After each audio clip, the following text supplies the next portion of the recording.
Eu vou fechar aqui o áudio e o vídeo para não pesar a internet e não acontecer de cair.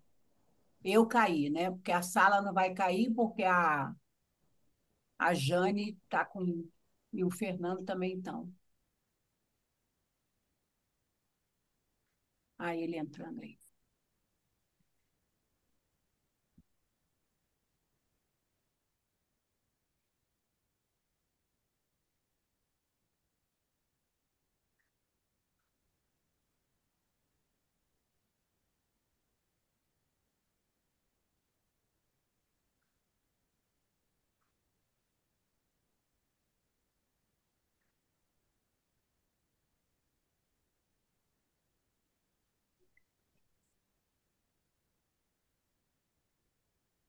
Boa noite. Boa noite, Chiquinho. Tá todo mundo meditando aí. Pensei que já tinha começado. Boa Vamos, noite. boa noite. Vamos começar agora. Boa noite a todos. Sejam todos bem-vindos a mais uma quinta-feira de estudo do livro Libertação. Esse que é a sexta obra dessa coletânea de André Luiz. Hoje iremos estudar o capítulo 12, intitulado Missão de Amor, que será apresentado pelo nosso irmão Eugênio Correia, tarefeiro da nossa Associação Espírita Fraternal. Teremos na harmonização a Isa, Maria, na prece inicial Nancy, Bertal, e Yara Baixo na prece final. Que nossas mentes, nossos corações possam estar aí abertos para receber tudo que o nosso irmão trouxe para dividir conosco. Pode começar, Isa, por favor.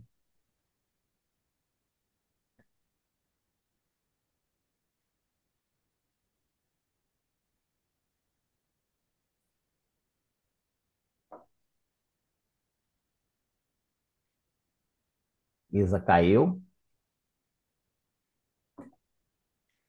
Eu vou fazer aqui o preparo pela Isa. Do livro Gota de Esperança, de Lorival Lopes, lição 89. Nos cumprimentos, responda: vou bem, não fale vou mais ou menos, ou vou levando a vida. Muito menos vou mal. São expressões negativas, indicam que você está insatisfeito com a vida. Diga, vou bem, estou com saúde ou estou feliz. Mostre-se em paz, assim você inicia uma conversa construtiva. A sua disposição predispõe que você ouve a ser positivo, impede-o ao negativo. Fazer nascer soluções verdadeiras, cria harmonia, marca um bom início, sinal, final e feliz. Mostra alegria e paz. Mostrar alegria e paz é garantir um diálogo sadio. Muita paz. Senhor Jesus, mais uma vez agradecemos a oportunidade de estarmos reunidos para o estudo deste livro tão importante para o nosso aprimoramento dentro da doutrina espírita. Te pedimos, Senhor, que intuas o nosso irmão Eugênio para que o seu estudo sobre o capítulo 12 desse livro possa trazer esclarecimentos maiores para o nosso entendimento. Abençoa, Senhor, a todos nós, que possamos refletir sobre as lições que vamos aprender na noite de hoje e que possamos usá-las, Senhor, no decorrer dos nossos dias. Dividimos a permissão para dar início ao estudo da noite de hoje, dizendo: muito obrigada, Senhor, e que assim seja. Obrigado, Nancy. Obrigado a todos, a Isa, que a net caiu. E a palavra é sua, Eugênio. Boa noite, meus irmãos e irmãs. como costumeiramente dizemos, os dois lados da vida. Agradecemos a oportunidade dessa leitura maravilhosa que todos vimos fazendo, em especial hoje, a oportunidade de refletir sobre esse capítulo 12, que para nós teve não só pelo título em si, mas por seu conteúdo, teve uma importância muito grande. Bom, inicialmente, gostaria de fazer uma lembrança sobre o livro como um todo na relação com o capítulo. Fazer uma projeção, vamos iniciar, em algumas poucas transparências, ou melhor, slides, né?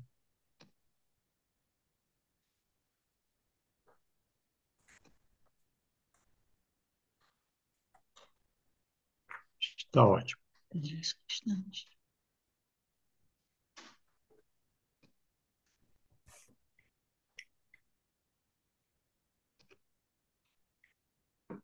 Bom, o livro que vimos estudando até o momento e que hoje vai nos fornecer mais um material de reflexão através do seu capítulo 12, tem seu conjunto, todos sabemos, acredito, o tratamento das culpas advindas a todos aqueles encarnados e desencarnados que equivocadamente trilham os descaminhos de inúmeros erros morais, tanto prejudicando a si mesmo como a seus próximos. Nos mostra ainda, em diferentes situações, que pela necessária evolução espiritual, pela lei divina, chega o tempo da inexorável prestação de contas, a que todos seremos submetidos, a partir do tribunal das próprias consciências. Enquanto não alcançarmos os estados conscienciais, e o arrependimento não brotar no culpado que o tiver, por sintonia natural, ele será situado em tormentoso clima astral, onde encontrará muitos espíritos em similar clima tormentoso, né? Dentre esses espíritos sintônicos, alguns se constituirão em obsessores poderosos e cruéis, arvorando-se em juízes implacáveis, que em razão de culpados mais fracos, disso se valerão para escravizá-los, submetendo-os à sua vontade e governança. Nesse contexto geral que o livro nos fornece, nos é também mostrado no conjunto da obra, em preciosas lições, o amor de Deus e a caridade de Jesus e de seus prepostos, sempre presentes a todos quanto manifestem a mínima vontade de mudar de rumo, abandonando o mal proceder e buscando a retificação de sua caminhada espiritual. Nesse panorama geral do livro, encaixa-se bem o capítulo que hoje vamos estudar, o capítulo 12, sob o título Missão de Amor, no qual a força do perdão, associado ao poder da prece sublime, seguida de inspirada doutrinação, rompem duas barreiras do mal, erguidas há tanto tempo por almas em equivocada sede de vingança. Bom, meus irmãos, como vamos trabalhar esse capítulo? Inicialmente, eu gostaria que nós atentássemos, que eu procurei dividir o capítulo, acredito que me facilitou e tomara que facilite a todos, em basicamente 5 grandes tópicos, né? O primeiro deles, que vai tratar da terrível influência espiritual negativa, né? Que pode acontecer mesmo entre espíritos que se querem bem, encarnados e desencarnados, mas que estejam sintonizados na vingança.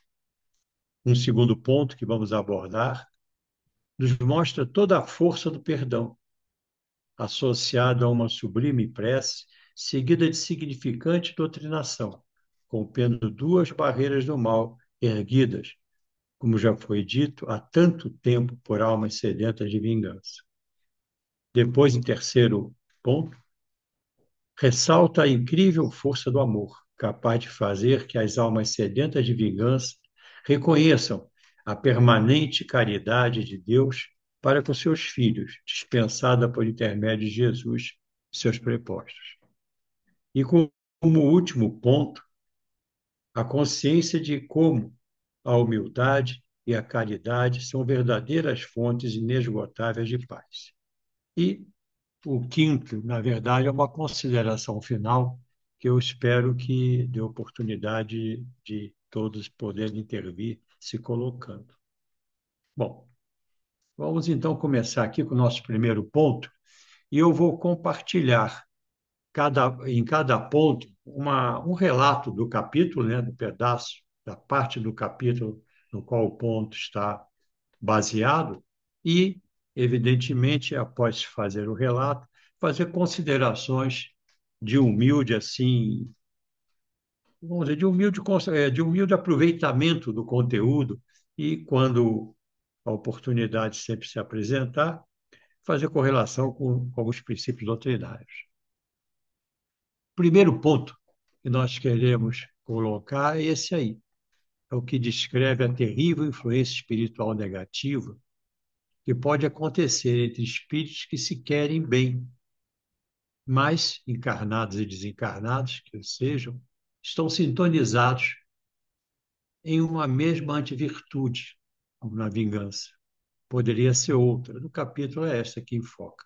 Mas quantas vezes, né, estamos sintonizados e às vezes nem sabemos quem está em processo de obsidiação, né? Se de um lado ou do outro da vida, que nós conhecemos, em função dessas sintonias não favoráveis a todos nós.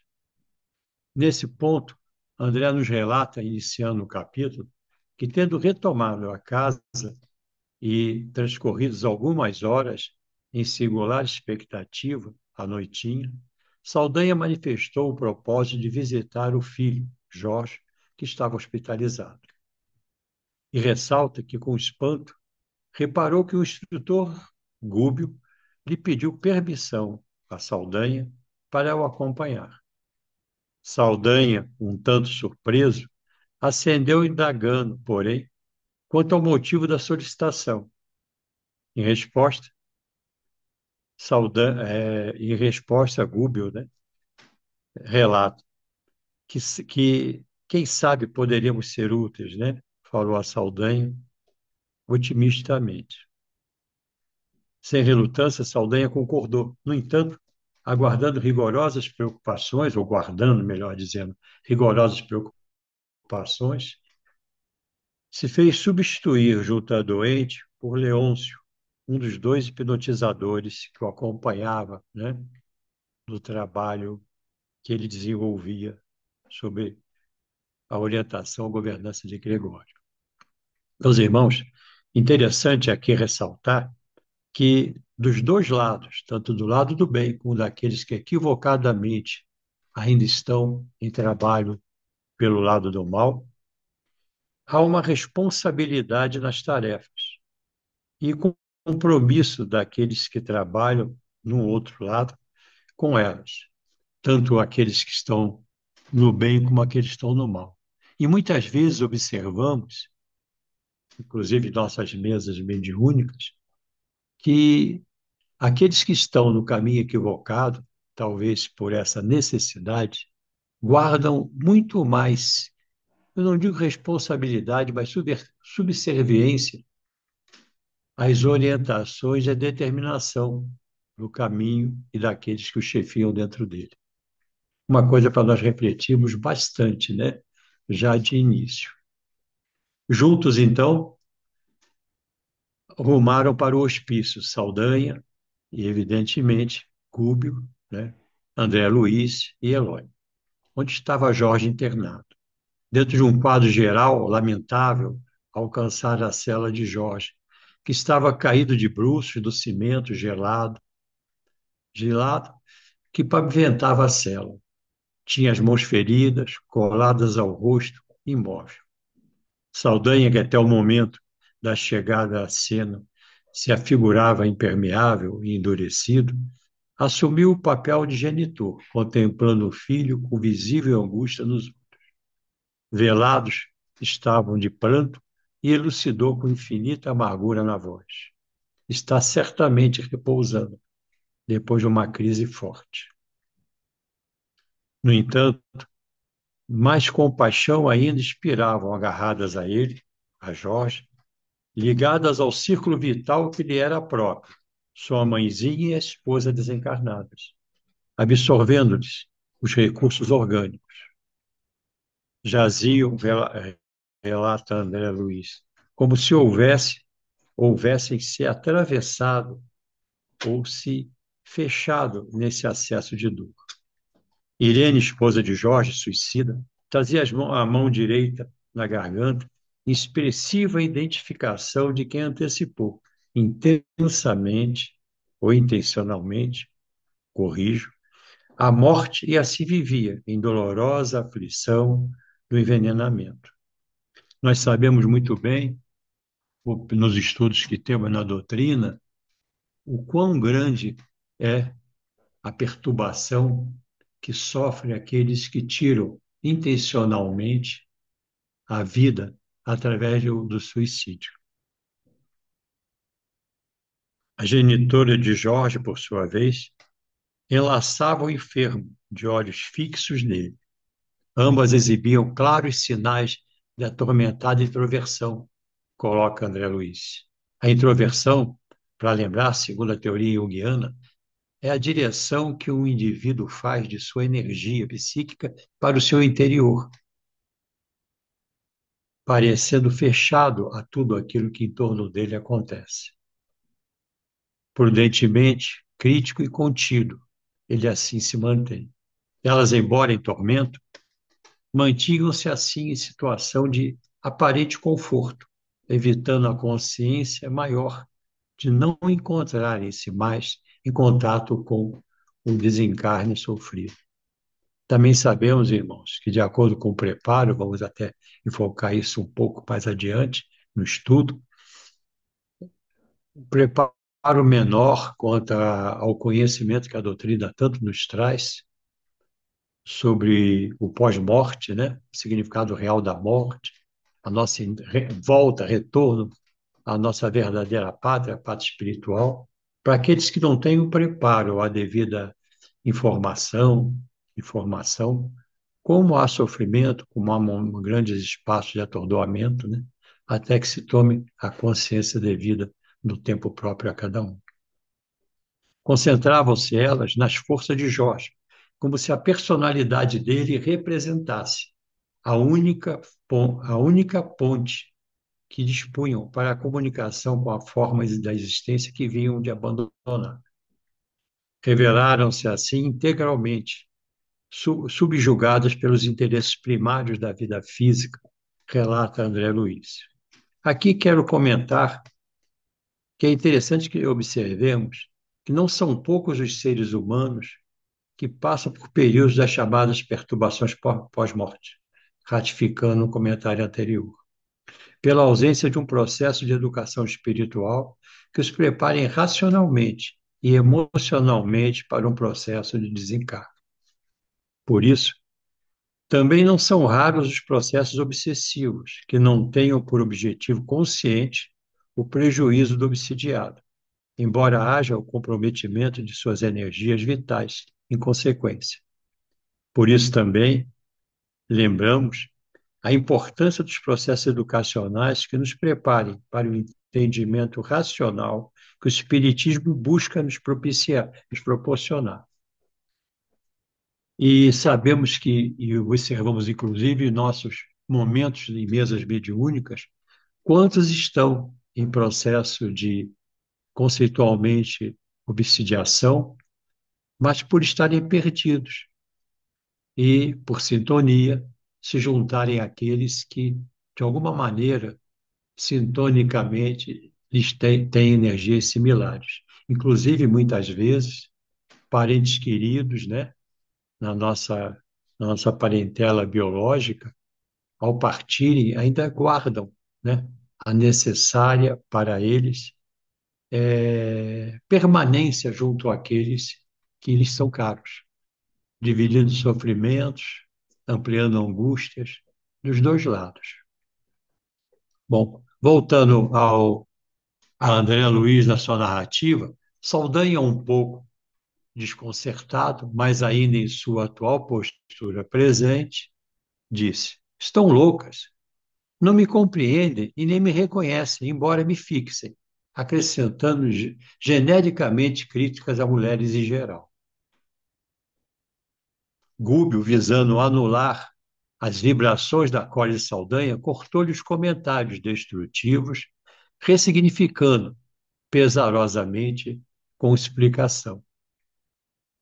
Observemos aqui, nesse ponto, em pontos seguintes, que a natural habilidade de Gúbio em não fazer uma contestação direta, mas fazer processo de ressignificação, trazendo uma outra perspectiva do que está acontecendo, de alguma maneira, diria assim, habilidosamente, colocando limites em manifestações de Saldanha que tanto a ele próprio não lhe fazem bem, intensificando seus processos de sofrimento, de angústia, aborrecimento, de cólera, como não fariam bem ao objetivo maior, que era de resgatar aqueles que ali estavam. Então, voltando à ressignificação que fez Dúbio, ele diz: demoram-se efetivamente em profunda hipnose. Nossas irmãs não conseguiram, por enquanto, ultrapassar o pesadelo do sofrimento.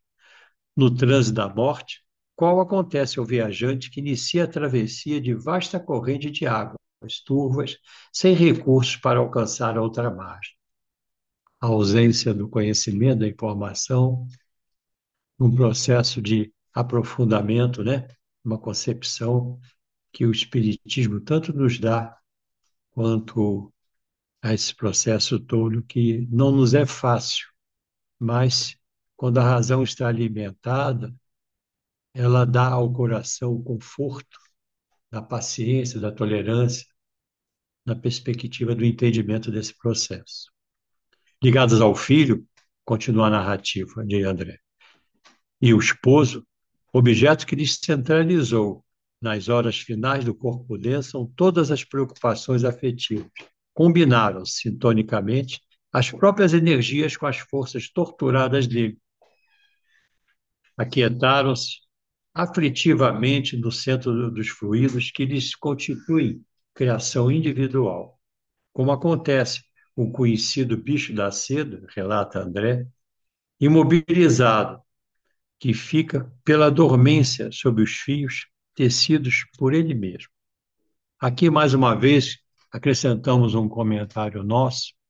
Aliás, como nós, né, eu queria comentar, ficamos presos e nos tornamos, assim, eu diria, adormecidos no nosso processo de desenvolvimento, de despertamento, em certas dobras do tempo, por nos agarrarmos a pessoas, a situações que foram para nós de extrema importância, tanto em perspectivas positivas como também nas contrárias a esta, fazendo uma qualificação normal.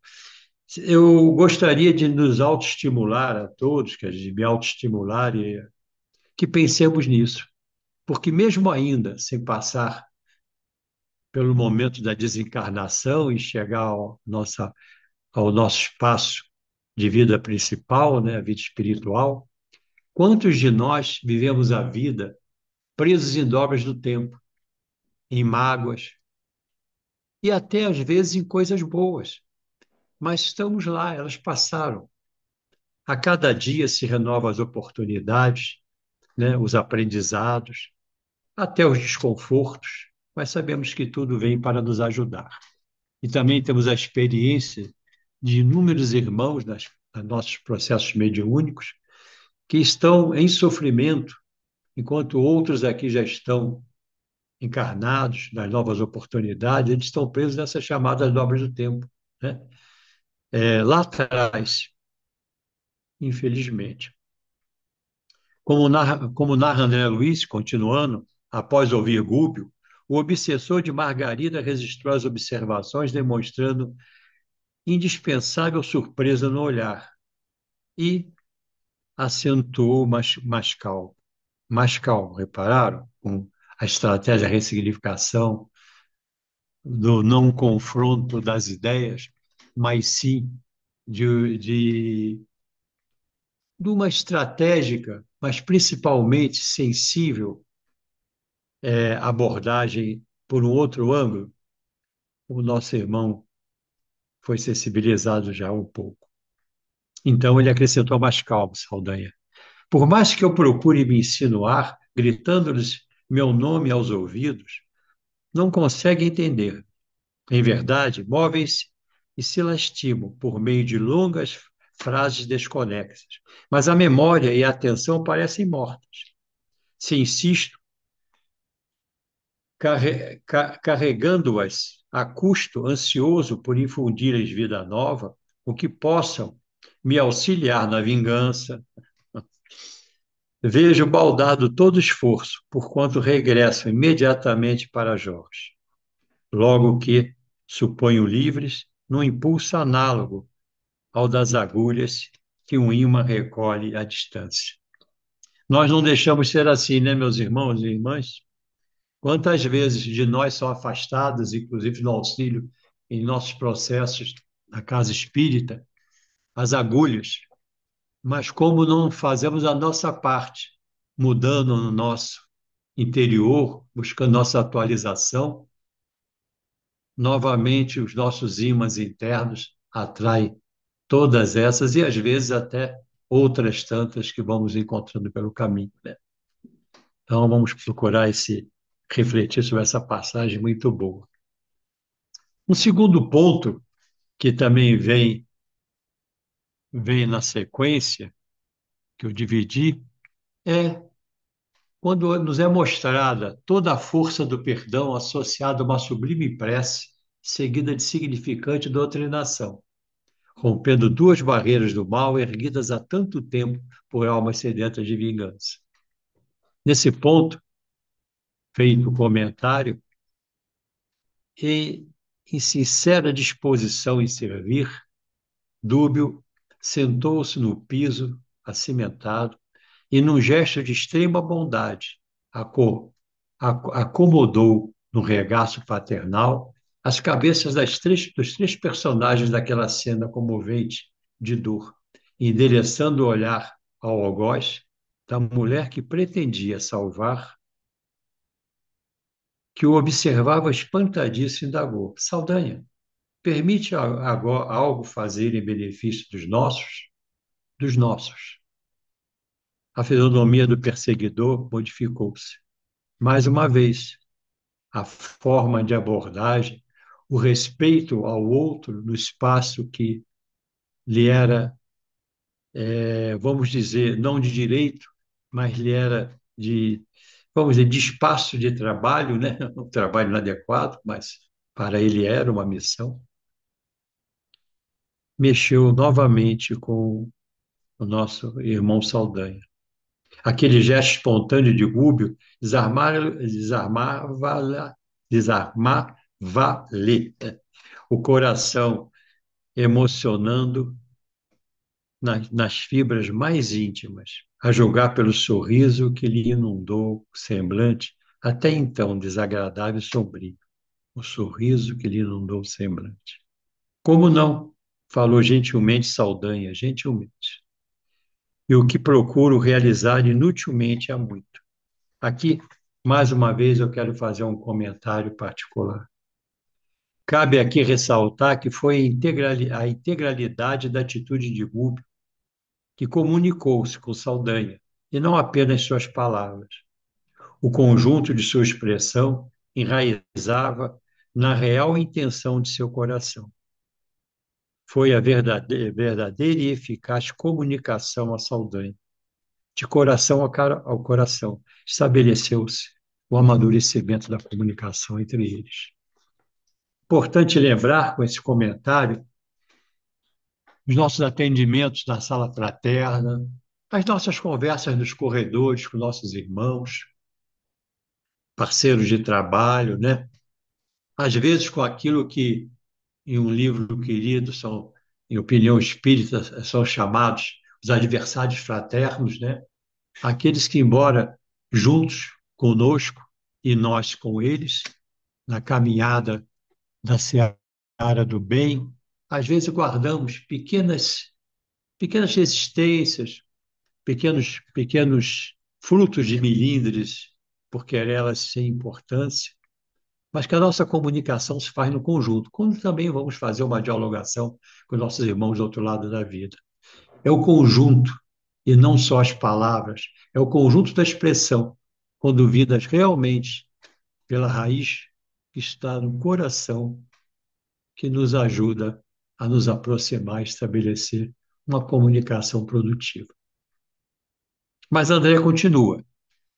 Diante do observado, André Luiz narra a impressionante lição recebida naquele momento por ele e Eloy.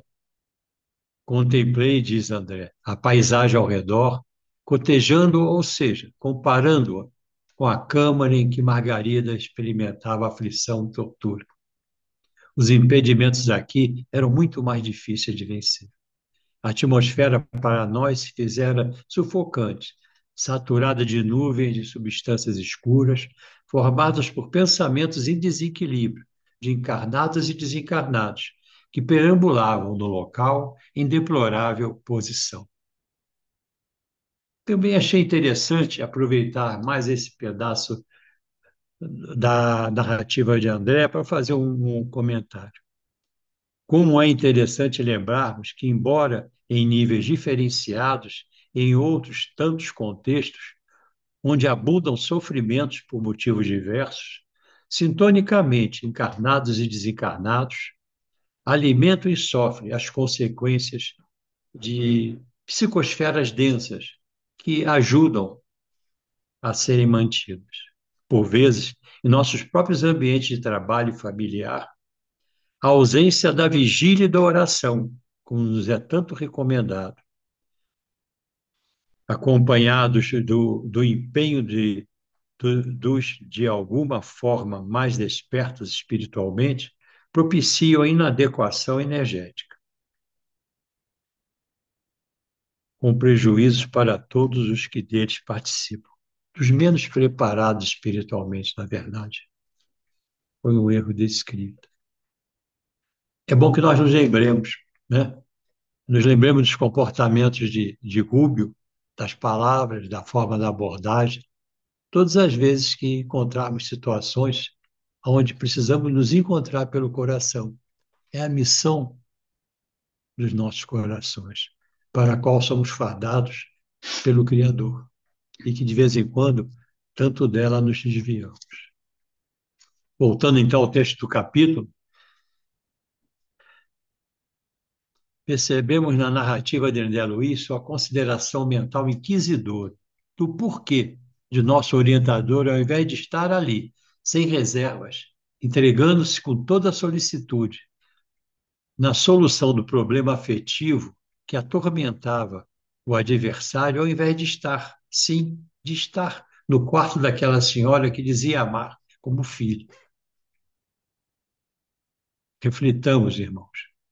No entanto, pouco a pouco, diz André, entendi por intermédio da ação do mentor magnânimo a beleza emocionante, sublime, daquele exemplo vivo do ensinamento evangélico. Amar o teu inimigo, ora por aqueles que te perseguem e caluniam, perdoa 70 vezes 7. E aí acrescento um comentário, né? Que a verdadeira psicologia do amor não era fazer algo em benefício dos seus, mas em benefício dos nossos, como bem colocou para o Saldanha. Todos somos irmãos. Que lição extraordinária, né?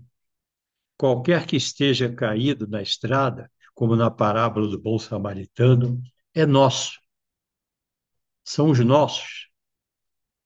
Nossos irmãos, irmãs, pais, mães, filhos, filhas, amigos, amigas. nossos próximos. Aí vem aqui uma frasezinha que eu coloquei, que eu gosto de repetir sempre que posso. Fazer sempre o bem, não importando o quando, o onde, o quanto e muito menos a quem. Esse é nosso caminho. Gúbio, segundo André Luiz, sob olhares comovidos dele, afagava a fronte das três entidades sofredoras, parecendo liberar cada uma dos fluidos pesados que as entorpeciam em profundo abatimento. Decorrida meia hora na evidente operação magnética de estímulo, endereçou novo olhar ao verdugo de Margarida, que lhe analisava os mínimos gestos com dobrada atenção, e interrogou: Saldanha, não te agastaria se eu orasse em voz alta? A pergunta obteve os efeitos de um choque. Eu diria, um choque anímico, né, meus irmãos? Respondeu Saldanha, fez o interpelado surpreendido. Acreditas em semelhante panaceia? Mas sentindo-nos de pronto, a infinita boa vontade aduziu confundido. Sim, sim, se querem. Aí, mais uma vez, eu quero ressaltar aqui um comentário pessoal, que em processos de comunicação, mesmo com opositores aparentemente ferrenhos, o respeito manifesto a eles, aliado à fé e à consequente confiança em nossas ponderações e ações coerentes manifestas, oportunizam situações e ações que em atitudes de litígio e com pretensão jamais seriam possíveis. Essa pretensão aqui, me localizei no comentário, lembrando do livro Aprendendo a Ser Feliz, inspirado por Hermance Durkheim, né? E psicografado por Vanderlei Oliveira, quando, nas manifestações orgulhosas, apresenta a manifestação da pretensão, que é daqueles que acham que têm todo o conhecimento e são os únicos portadores da verdade. As vitórias crescentes, isso segue até o final, de Gúbio, junto ao coração de Saldanha, consequentemente, em benefício da tarefa do conjunto com a qual estavam envolvidos, é sempre respeitosa, né? E é assim que deve ser.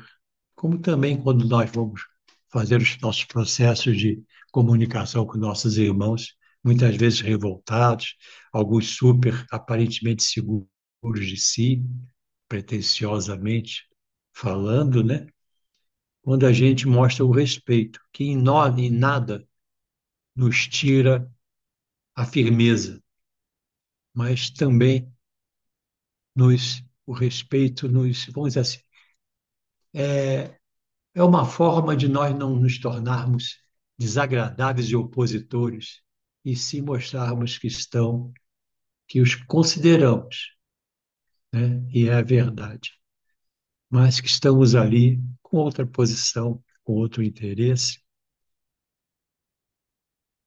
Bom, André Luiz relata, então, que o instrutor Gúbio valeu-se daquele momento de simpatia e, alcançando o pensamento ao alto, deprecou humildemente. Deprecar, eu tive que ir ao dicionário, né, que André dá uma canseira, né? É a conjugação do verbo deprecar no pretérito perfeito do indicativo. Significa implorar, pedir, rogar ou suplicar, né? Mas sem submissão, apenas com a súplica do coração. E aí, dessa aquela oração maravilhosa, eu fui tirando algumas frases apenas para nos auxiliar aqui a lembrar. E aí e as coloquei aqui, né? Desculpe, eu cometi um pequeno equívoco aqui.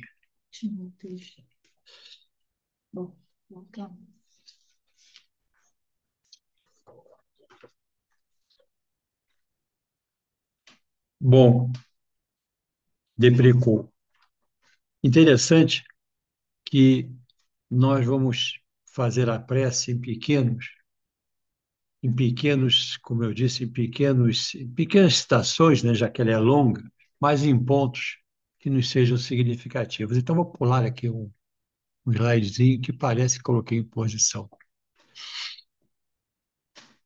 Olha só, meus irmãos, se salvas em verdade as vítimas do mal, buscas igualmente os pecadores, os infiéis e os injustos. Nesse momento, lembremos, lá em Lucas, versículo 5, aliás, capítulo 5, versículo 32, uma frase de Jesus: Eu não vim chamar os justos, mas pecadores ao arrependimento. E, em continuação à oração, lembrando a nós a bela passagem do pretenso apedrejamento que fariam aquela mulher considerada adúltera, na oração de Google aparecem duas frases que eu separei aqui, três, na verdade, 10 pedacinhos. Quem somos nós, espíritos endividados, para amaldiçoarmos uns aos outros? E lá, em humildade, lembremos que no Evangelho segundo o Espiritismo, no seu capítulo 10, bem-aventurados que são misericordiosos, em seu item 11, nos é lembrado de Mateus capítulo 7, versículos 1 e 2. Não julgueis para que não seja julgados, pois serás julgado, conforme tiveres julgado os outros. E serás medido pela mesma medida com que medistes os outros. Isso nos faz, na verdade, cada vez mais refletir. E na continuação da oração, separei mais dois pontozinhos que me chamaram de extrema atenção. Acende em nós a claridade no entendimento novo. Auxilia-nos a interpretar as dores do próximo por nossas próprias dores. Chama-nos a atenção para a virtude da empatia, que nos faz colocar-nos no lugar do outro, de nosso próximo, nos sensibilizando e compreendendo, no fundo de nossos corações, não só na compreensão de nossas mentes, os sentimentos e as emoções de nossos irmãos e irmãos de caminhada. É acolher os outros sem julgamentos. Nunca sabemos ao certo como o outro que ali conosco está sente uma determinada dor, percebe os fatos, qual é a sua história existencial presente, e muito menos a pretérita. E aí, continuando a oração, selecionamos mais esse pedacinho, aí com a imagem do samaritano, né? Em atendimento àquele que ele encontrou caído no caminho. Ensina-nos que não existe outra lei fora do sacrifício, que nos possa facultar o anelado crescimento, para que possamos um dia, né, alcançarmos os mundos divinos. E mais um pouquinho à frente,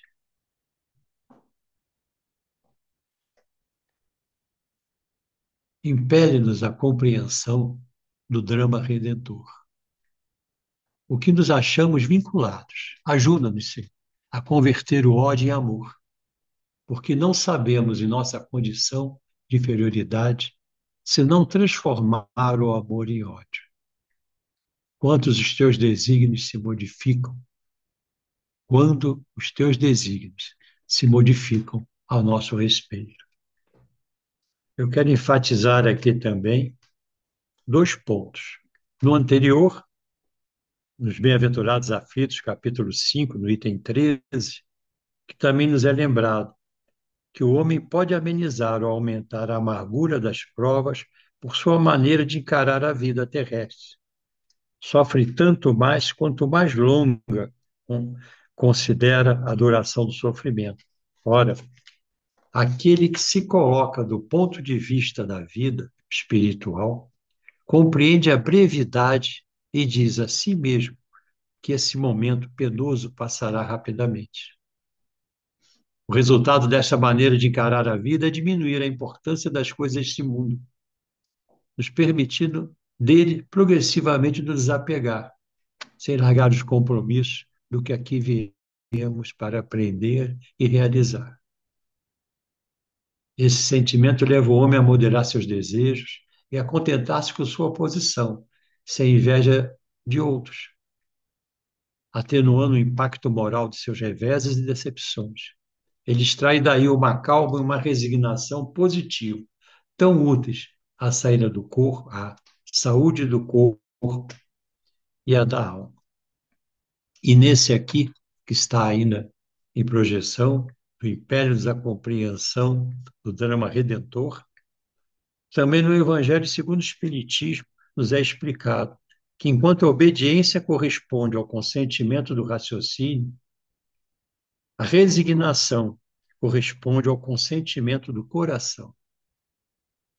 E o nosso entendimento e o nosso sentimento que nos dá o ensejo, a resignação produtiva e não o conformismo vitimado e improdutivo. Esse consentimento do coração e essa compreensão.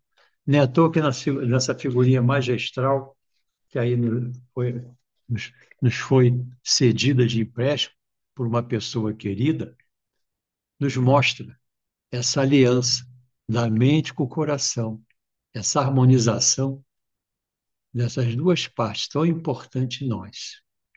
E é nessa harmonização que a doutrina tanto nos ensina a nos aproximar, a nos, vamos dizer assim, despertar, que podemos encontrar as grandes soluções para os nossos dramas e a força para compreendermos os dramas dos nossos irmãos, os acolhendo, os entendendo e constantemente buscando os auxiliar. Mas, continuando, ainda mais um trechinho de outra parte da oração. Senhor, infunde-nos o dom de nos ampararmos mutuamente. Por que razão nós outros recearíamos estender dadivosas mãos aos que nos estendem, aos que não entendem ainda? Nós precisamos nos entender do compromisso que temos e que a doutrina tanta busca nos incentivar cada vez mais a despertar. Os outros nos entenderão no tempo próprio. Mas é importante que nós nos entendamos, né? Para que possamos servir naquilo que acreditamos. Aqui lembramos bem da regra áurea deixada por Jesus, né? Não façamos a outros aquilo que não gostaríamos que nos fizessem. Façamos sim a outros o que gostaríamos que deles recebêssemos. Bom, continuando um pouco, não é? Após o término dessa transcrição da oração de Gúbio,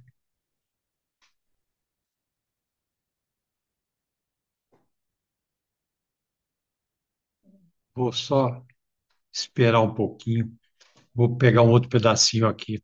Após o término da transcrição da oração de Gúbio, André Luiz comenta no capítulo que já nos últimos momentos da rogativa, ele e Eloy já tinham os olhos turvos de lágrimas e da reação de Saldanha, que recuara, aterrado, para um canto, um dos ângulos do escuro daquela cela triste, né? E aqui eu também comento. Eu pude imaginar, embora de longe, e pelas palavras da rogativa que li, o quadro emocional vivenciado por André Luiz, eu daqui, né?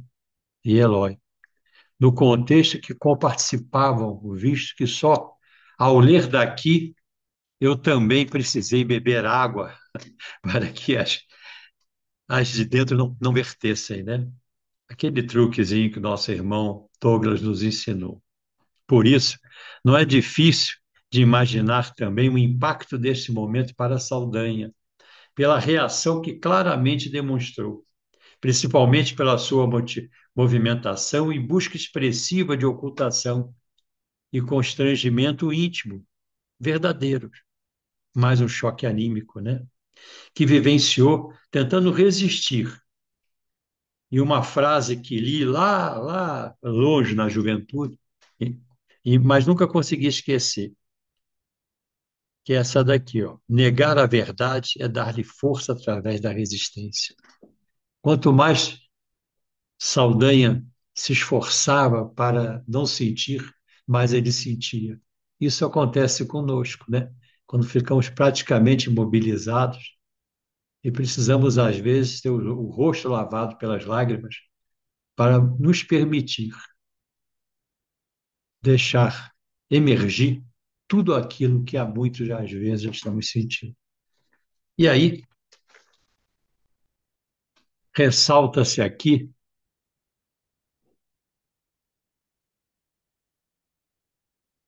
é para eles, Senhor, para os que repousam aqui em densas sombras, que te suplicamos a bênção.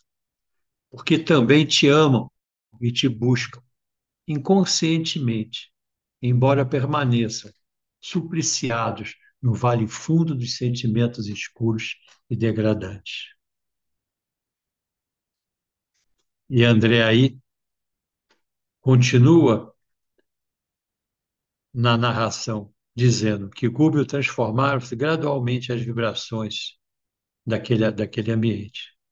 As vibrações vigorosas daquela súplica que arrancara do próprio coração expulsaram as partículas de que se havia tocado, quando penetrávamos na colônia penal em que conhecemos Gregório, e sublimada a luz brilhava agora o semblante que o pranto de amor e compulsão irisava, quer dizer, brilhava com reflexos coloridos, né? Com intraduzível beleza. Compulsão, esse encontro íntimo com Deus.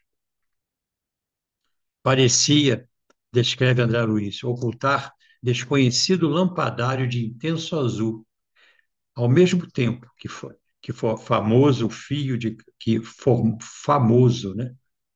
Fio de claridade incompreensível o ligava com o alto, perante aturdido olhar. Vindo o intervalo, continua André Luiz, fez incidir toda a luminosidade que o envolvia sobre as três criaturas, que asilava no regaço que exorou. Exorar significa fazer um entalhe, né? Entalhar, talhar, mas por que aqui? Porque é como se ele estivesse entalhando no mármore, entalhando numa obra-prima, uma questão que ficara, né? E que aqui tão bem está expresso nessas palavras que eu me dou o direito de repetir. É para eles, Senhor, para os que repousam aqui em densas sombras que te suplicamos a bênção. Porque também te amam e te buscam, inconscientemente, embora permaneçam supliciados no fundo, no vale fundo de sentimentos escuros e desagradáveis. Recorrendo ao Evangelho segundo o Espiritismo, capítulo 10, bem-aventurados os que são misericordiosos, item 17, nos é lembrado. O que vós pedis ao Senhor, solicitando-lhe o perdão, é apenas o esquecimento de vossas ofensas, esquecimento que nada vos deixa, pois Deus se contenta em esquecer vossas faltas e não pune, mas também não mais recompensa. A recompensa não pode ser o prêmio do bem que não se fez, e ainda menos do mal que se fez, se fosse esse mal esquecido. Pedindo-lhe o perdão de vossas transgressões, vós lhes pedis o favor de suas graças, para não mais cair em erro, e a força necessária para entrar em um novo caminho, caminho de submissão e de amor, no qual podeis somar a reparação ao arrependimento. Nesse ponto, o orientador interrompeu-se, intensos jorros de luz projetaram-se em torno dele.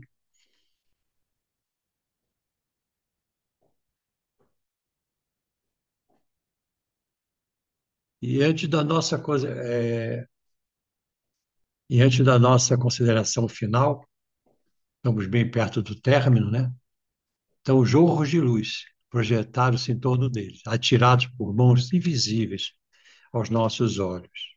Com perceptível emotividade, Gúbio aplicou passos magnéticos em cada um dos três infelizes. E, em seguida, falou ao rapaz que estava, né, Jorge, levanta-te, estás livre para o necessário reajustamento. O interpelado arregalou os olhos, os órgãos visuais, parecendo acordar do pesadelo angustioso. Inquietação e tristeza desapareceram do rosto. Celeremente, no impulso maquinal, obedeceu a ordem recebida, erguendo-se com absoluto controle do raciocínio. A interferência do benfeitor quebrara os elos que o prendiam, as parentes desencarnadas, liberando a economia psíquica, tão já anteriormente prejudicada. André Luiz narra que, presenciando o acontecimento, Saldanha gritou em lágrimas: meu filho, meu filho! No entanto, o doente não registrou as reclamações nascidas do entusiasmo paterno, mas procurou o leito singelo onde se aquietou com inesperada serenidade. Vencido nos olhos, sentimentos de que era detentor, observa, André, que o algoz de Margarida Saldanha aproximou-se do nosso dirigente, com as maneiras de uma criança humilhada, e reconhece a superioridade do mestre. Mas antes que pudesse tomar-lhe as mãos para para ausculá-las, né? Talvez pediu-lhe Gúbio, sem afetação: Saldanha, acalma-te. Nossas amigas despertarão em breve. É bom lembrar que o despertamento de Saldanha, a partir da recuperação do filho, lembra a centelha divina que, tendo de todos os seres humanos, está. Sua possível imersão e desenvolvimento a partir de estímulos próprios ou de terceiros que nos cheguem através de diferentes manifestações da misericórdia divina no tempo próprio ao aprendizado necessário. Aqui lembramos ainda de uma frasezinha ouvida em nossa adolescência também, nunca esquecida e hoje melhor entendida pelos estímulos dos nossos estudos doutrinários. Olha para dentro de ti mesmo e encontrarás aí a fonte inesgotável do bem, que nunca se extinguirá, desde que nunca deixes de escavar. E a melhor ferramenta para esse garimpo íntimo é o amor respeitoso e incondicional.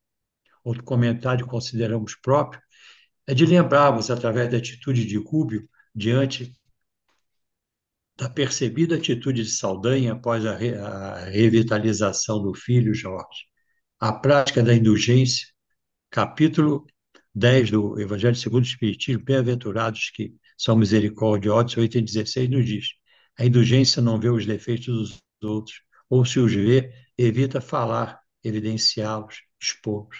A indulgência nunca se ocupa dos maus atos do outro, a menos que seja para prestar um serviço, tendo ainda o cuidado de atenuá-lo sempre que possível.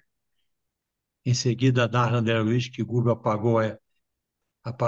afagou a cabeça de Iracema e que ela despertou, voltando a si, gemendo: onde estou? E tomando progressiva consciência do local e acompanhante, bem como de ter ultrapassado as fronteiras da vida e da morte, indaga aflita: então morri? A morte é uma tragédia pior que a vida? É devido aqui também lembrarmos que a ausência de um processo educacional, como já falamos antes, que nos prepare mais em conhecimento e amadurecimento espiritual para o retorno à nossa verdadeira vida da dimensão espiritual. Não são raras as perturbações que, como ela, muitos sofrem. E, respondendo finalmente aí numa consideração final, considerado aquele ponteiro que me tensiona e não para de girar, eu quero lembrar uma coisa que eu sei que muitos de nós ficamos, né?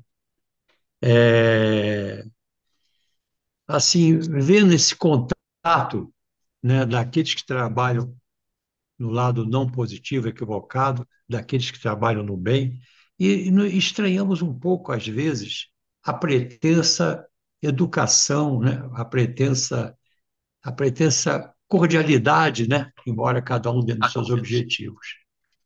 E aí, a bateria está acabando aqui, e aí eu quero dizer o seguinte: acredito que essa é a consideração final. Acredito que essas últimas palavras de Rubens Saldanha constituem resposta orientadora própria a todos nós, lembranças de muitos momentos existenciais, onde o amor e fé, maiores apresentados por outros, nos mostraram, sem ostentação, superações e, quem sabe, a outros tantos, estímulo para o despertamento necessário após nossas quedas existenciais. Outro ponto para finalizar é a consideração sobre as relações entre as lideranças da esfera equivocada e aqueles que trabalham em nome da luz. Para isso, considerei próprio ler uma psicografia chegada às minhas mãos recentemente. Meus irmãos e irmãs, boa noite. Não é fácil conversar e entender-se com irmãos e irmãs considerados segundo suas crenças e valores diferentes. Não ser fácil não é a mesma coisa que ser impossível. Assim, respeitem o nível de compreensão e conhecimento de seus próximos e localizem-se em vocês para os necessários entendimentos que buscam. Ou seja, aceitem-lhes as limitações e exercitem a tolerância e a humildade em não se sentirem capazes de fazer os entendedores de, de tuas ideias, e sim, busquem flexibilizarem-se com eles nos pontos que ambos forem comuns, que a ambos forem comuns. Os resultados do verdadeiro aprendizado, do verdadeiro encontro de corações e de mentes, não encontra-se nem em quem precisa aprender e nem em quem pode ensinar, mas sim no encontro respeitoso e experiencial entre eles. Termina, fiquem em paz. Meus irmãos, desculpe a correria do final, pulei umas coisinhas, mas espero que de alguma maneira, embora com um pouco de ser prolixo, eu tenha atendido a apresentação e o que eu pude comentar do capítulo. Obrigado, Eugênio. Eu vou pedir para que você. Isso.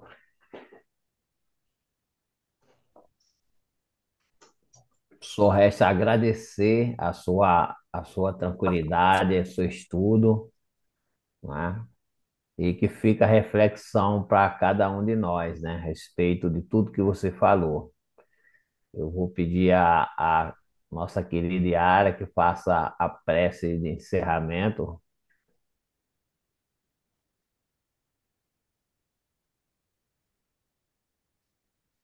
Agradecemos a Jesus, nosso Mestre e Senhor, e também aos espíritos das forças do bem que estiveram conosco, que estão conosco, né? E que intuíram tão bem o Eugênio nessa explanação de hoje. Que nós possamos refletir bastante sobre a força do perdão e a certeza do imensurável amor de Deus. E que, com certeza, sairemos daqui bem mais fortalecidos para praticar o bem e o amor ao nosso próximo, ao nosso irmão, e que assim seja, graças a Deus. Assim seja, graças a Deus. Semana que, Show de semana que bola. vem nós teremos a nossa querida Nancy Tal estará conosco.